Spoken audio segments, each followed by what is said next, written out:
eksena nitong batang to, itong aking anino.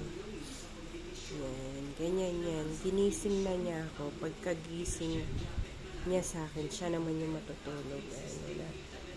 Pero pag gumalaw na ako niyan, gagalaw na rin yan. Kaya minsan nahihiya akong tumayo sa kinakaupuan ko kasi parati siyang nasa paa. Ayan, ganyan. Ayan siya.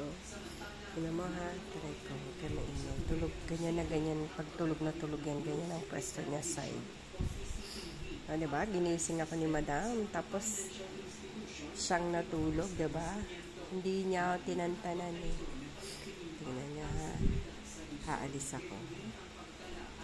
May susunod. Tulog na tulog yan. Ganyan yan. May shadow.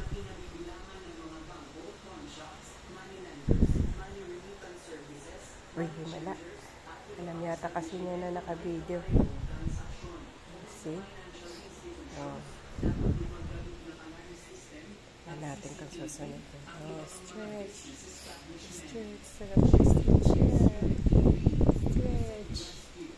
Ay, dead na siya. Tignan natin. Alis na ako. Tignan natin hindi siya sasunod.